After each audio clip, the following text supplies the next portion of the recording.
Hi everyone, it's Simon from High Plane Games with a review of Breakout 2, the sequel to Briks that came out in 2017. This 2018 game is available on PlayStation 4, as you see on your screens, Xbox One, PC, and I believe Nintendo Switch, but don't quote me on that. Breakout 2 is a Breakout clone, which means that you are playing as a bat, bashing a ball up against some bricks, hoping that they will break and then you'll move on to the next level and do exactly the same thing.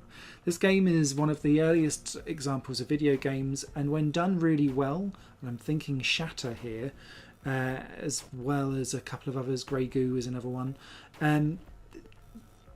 it becomes a really good experience because it's back to really simplistic arcade gameplay, and there's not too much that you can get wrong with it. Breakout 2 doesn't necessarily get the fundamentals of it wrong. You can hit the bat and the ball and the bricks will break. There's occasionally a power-up that will be thrown your way that will change things up and help you out when you're getting stuck on a level where you can't finish because it's an awkward layout. But it's just done at such the base, boring, serviceable standard that there is no personality, there is no pizzazz, there is no real incentive beyond trophies or achievements if that's your way of going around things. It was just an absolute chore to play through and finish. And I was trying to think about why, and it is down to personality, because there's so many games like this that you have to have something, a gimmick, a gameplay mechanic, just something to keep me going. Breakout 2 has none. One of the things that it does do is change the background of each of the levels. Not that that necessarily reflects the pattern of the bricks that's on the screen, but some of the ones made me giggle, particularly the ones where the cat is taking over the world.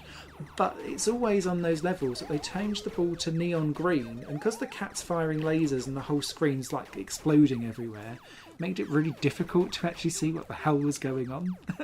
It also dishes out free lives like hot dinners in a restaurant, so you never really feel in particular danger, and you can just go back and replay earlier levels and farm back up extra lives if you really need to. But I had over 100 lives by the time I got to the end of this game spare. There's 150 levels in total, so there is plenty to get through if this does float your boat, and then 50 levels afterwards from the original bricks becomes unlocked again, like at the end, just when you thought it was over. Wah, wah. You have to struggle through that as well. Competently, in terms of the actual physics, the ball does vaguely go in the right direction. If you hit it on the left side of the bat, it will go to the left a little bit. What it does struggle with though is if you hit it in the middle, because it doesn't want to go straight up regardless of if you hit it straight in the middle or not. It will still go one way or another, and I always kind of felt like that was a bit cheaty, because it means that you get stuck quite often at the end of the level, particularly when there's iron bricks involved and you've got to kind of bat it round a corner, and then you're just stuck there for 5 minutes thinking help. That was always the problem of Breakout in its very early days, and Shatter was such a fantastic game for breaking the mould and finding that push and pull wind mechanic where you could actually guide the ball round itself. And yeah, I think I've been spoilt essentially with Breakout games because of how good Shatter was, and this just ain't up to scratch, so I do not recommend it. If you see it really cheap and you're looking after a cheap platinum potentially on PlayStation 4 or lots of achievements, then it might be worth your while, but then I would rather you pick out something that you're going to enjoy and get the glory of achievements and trophies from. Thanks for watching, bye for now.